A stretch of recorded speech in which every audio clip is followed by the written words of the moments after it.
ना उसे कोई बंदूक का पैर लग रहा है, ना तीर लग रहा है, ना तलवार लग रही है, ना कुछ। वो मर जाएगा। कैसे मर जाएगा?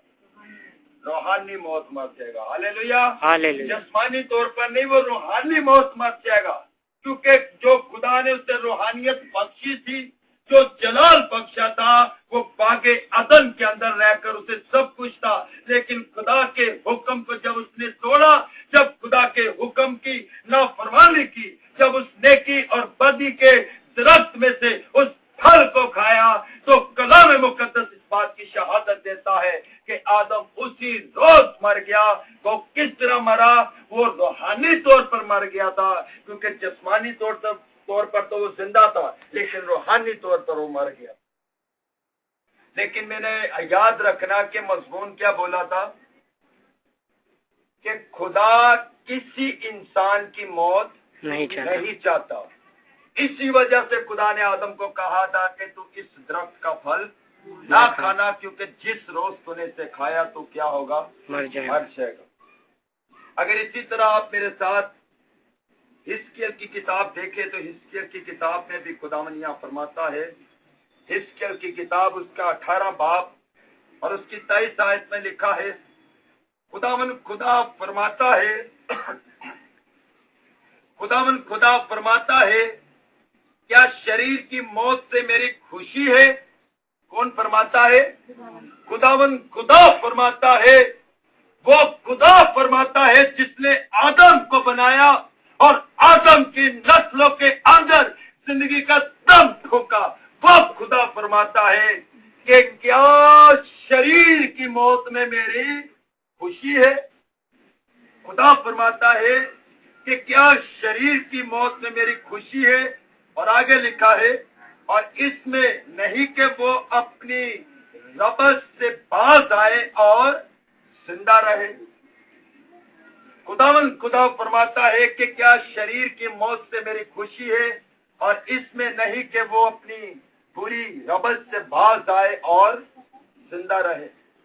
जब आदम ने खुदा के हुक्म की अधूरी की, खुदा के हुक्म को तोड़ा, तो फिर आदम से जितनी नस्ल आगे निकली वो सारी क्या करती गई? नाफरमानी खुदा की करती गई। क्योंकि जब बाप ऐसा है तो फिर बच्चे भी वैसे ही है। बाप ने जब खुदा की नाफरमानी की तो उसकी नस्ल भी खुदा की नाफरमानी करती हुई नजर आ रही थी। और खुदा यही कहता है कि क्या शरीर की मौत में मेरी खुशी है? नहीं, बल्कि खुदा यह चाहता है कि शरीर जो है, यानी कि शरीर का मतलब शरारत करने वाला। शरारत कौन करता है? जो गुनाह करता है, जो बदी करता है, जो शरारत के अंदर अपनी जिंदगी गुजारता है। और कलाम में लिखा है कि खुदा शरीर की मौत भी नहीं चाहता, बल्कि खुदा यह चाहता है कि शरीर भी अपनी राहों से क्या करे? फिर जाए, ताकि मैं उस पर रहम करूं और वो हमेशा जिंदा रहे। क्या हमने पढ़ा था कि खुदा किसी इंसान की मौत नहीं चाहता। वहाँ आदम की मौत भी नहीं चाह रहा, और यहाँ पर किसकी मौत नहीं चाह रहा? खुदा हमारे शरीर की मौत। जो शरारत करता है, जो गुनाह के अंदर है, बदी के अंदर है, बदकारी के अंदर है, दुनिया के अंदर है, दुनियादारी के अंदर है, खुदा उसकी मौत भी नहीं चाहता, बल्कि खुदा यही चाहता है कि वो भी अपनी राह से फिरे और मेरी तरफ आए और हमेशा जिंदा रहे। अगर इसी तरह आप मेरे साथ देखें 33 बाब, हिजकिय्याह 33 बाब और उसकी 11 आयत में लिखा है, तू उनसे कहना कि खुदा फरमाता है, मुझे अपने हयात की कसम कि शरीर के मरने से मुझे कुछ खुशी नहीं, बल्कि इसमें है कि शरीर अपनी राह से बाज आए और जिंदा रहे।